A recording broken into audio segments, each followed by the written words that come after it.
اردو کور کے معزز دوستوں، میں ہوں ماجد ملک اور آپ تمام دیکھنے اور سننے والوں کو السلام علیکم۔ ناظرین گرامی، امریکی ریاست میساچوٹس میں ایک آدمی کے گھر میں پراسرار طور پر کچھ نوٹس خود بخود ہی نظر آنے لگے۔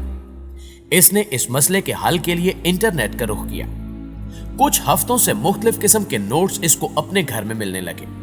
وہ ان پر موجود لکھائی کو بھی نہیں پہچانتا تھا۔ اکثر اوقات ان نوٹس پہ ان کاموں کی یاد دہانی ہوتی تھی جو اس آدمی کو کرنے ہوتے تھے، یا کچھ یادداشتیں قسم کے نوٹس ہوتے۔ وہ آدمی چونکہ اکیلا رہتا تھا اور اس کو یاد نہیں پڑتا کہ وہ نوٹس اس نے کبھی بنائے ہوں۔ جیسے جیسے دن گزرتے گئے، اس طرح کے یادداشتی نوٹس میں اضافہ ہوتا گیا، اور کبھی اس کے دروازوں پر، الماریوں پر یا کچن کیبنٹس پر وہ نوٹ موجود ہوتے۔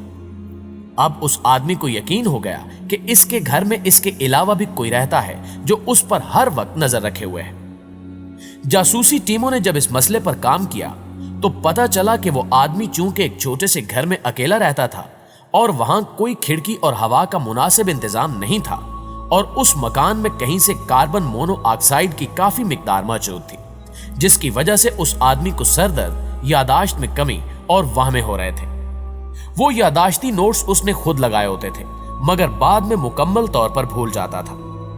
جب وہاں کاربن مونو آکسائڈ کا لیول چیک کیا گیا تو مانیٹر پر 100 ppm تھا، جو کہ یقیناً ایسی علامات پیدا کرنے کے لیے نہ صرف کافی تھا، بلکہ اگر وہ ایسے ہی اس گھر میں زیادہ دیر تک رہتا تو اس کے لیے جان لیوا بھی ثابت ہو سکتا تھا۔ ناظرین گرامی، جس ہوا میں ہم سانس لیتے ہیں، اگر اس میں کاربن مونو آکسائڈ کی مقدار زیادہ ہو تو جسم میں آکسیجن کی جگہ لے لیتی ہے، اور اس سے شدید قسم کا ذہنی اور جسمانی نقصان ہو سکتا ہے۔ کاربن مونو آکسائڈ ایک بے رنگ، بے بو اور بے ذائقہ گیس ہے، اور یہ گیس لکڑی، کوئلے اور دوسرے ایندھن کے جلنے سے پیدا ہوتی ہے۔ خصوصاً تنگ اور بغیر ہوا کی گزرگاہ والی جگہوں پر یہ گیس اکٹھا ہونے کا خطرہ ہوتا ہے۔ اس گیس کی علامات میں شدید سر درد، کمزوری، نکاہت، متلی، سانس کی تنگی، نظر کا دھندلا پن، دماغی کمزوری اور نیم بے ہوشی شامل ہے۔ کاربن مونو آکسائڈ بے ہوشی میں کسی مریض یا سوئے ہوئے شخص کے لیے زیادہ زہریلی ثابت ہو سکتی ہے، اور ایسے میں خطرے کا پتہ چلنے تک متاثرہ شخص کی موت بھی واقع ہو سکتی ہے۔ کاربن مونو آکسائڈ کی علامات اگر زیادہ ہوں تو جان جانے کے خطرے کے پیش نظر فوری میڈیکل ایمرجنسی کی ضرورت ہوتی ہے۔ اگر ایسی کوئی صورت آپ کے ساتھ یا آپ کے ارد گرد کسی کے ساتھ پیش آئے تو فوراً تازہ ہوا میں پہنچیں اور بر وقت ڈاکٹر تک جائیں۔ کاربن مونو آکسائڈ کے زہر کا اثر گیس والا دھواں یا ہوا اندر لے جانے سے ہوتا ہے۔ جب آپ ایسی ہوا میں زیادہ دیر تک سانس لیتے ہیں تو یہ زہریلی گیس خون میں موجود سرخ خلیات کے اندر آکسیجن کی جگہ لے لیتی ہے، اور ہمارے جسم میں عضلاتی اور اعضاء تک آکسیجن کی فراہمی رک جاتی ہے۔ ایندھن جلانے کے لیے استعمال ہونے والے گھریلو آلات کاربن مونو آکسائڈ پیدا کرتے ہیں، مگر یہ پیدا شدہ گیس اتنی زیادہ نہیں ہوتی کہ پریشانی کا سبب بنے۔ لیکن اگر یہی گیس کسی تنگ جگہ میں اکٹھی ہوتی رہے تو یقیناً پریشانی کی وجہ بن سکتی ہے۔ گھروں کے اندر تنگ جگہ میں گیس اور کوئلے جلا کر باربیکیوز کرنا گیس کی غیر ضروری مقدار اکٹھا کرنے کا سبب بن سکتا ہے۔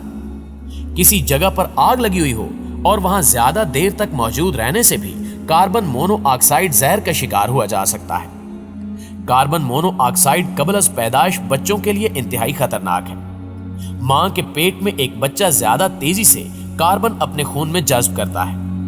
بوڑھے افراد میں کاربن مونو آکسائڈ جوانوں کی نسبت دماغی عضلات کو زیادہ نقصان پہنچاتی ہے۔ اس کے علاوہ خون کی کمی اور دل کے مریضوں کے علاوہ سانس کی بیماریوں کا شکار افراد کو بھی کاربن مونو آکسائڈ سے جان جانے کا خطرہ زیادہ ہوتا ہے۔ اس کے علاوہ وہ لوگ جو اس گیس کی وجہ سے بے ہوش ہو جائیں۔ گیس کے زہر کی مقدار زیادہ دورانیے تک انسان کے اندر جانے سے دماغ کو مکمل نقصان بھی پہنچ سکتا ہے۔ اس کے علاوہ دل کی مستقل بیماری، فوری موت اور اسقاط حمل بھی واقع ہو سکتا ہے۔ ناظرین گرامی، کاربن مونو آکسائڈ کے زہر سے بچنے کے لیے آسان حفاظتی اقدامات یہ ہیں کہ اپنے گھروں اور دفاتر میں کاربن مونو آکسائڈ ڈیٹیکٹر نصب کروائے جائیں۔ گھروں میں سونے کی جگہ کے نزدیک اس آلے کو لگوائیں اور اس میں موجود بیٹری کو وقتاً فوقتاً چیک کرتے رہیں، اور اگر آلے میں نصب الارم گونجے یا کسی بھی دوسری طرح سے گیس کے پھیلنے کا شک ہو تو فوراً گھر سے نکل جائیں اور ریسکیو پر کال کریں۔ کاربن مونو آکسائڈ ڈیٹیکٹر کشتیوں اور جہازوں کے لیے بھی استعمال ہوتے ہیں۔ اگر آپ کہیں جانے لگے تو اپنی گاڑی سٹارٹ کرنے سے پہلے گیرج کا دروازہ کھول لیں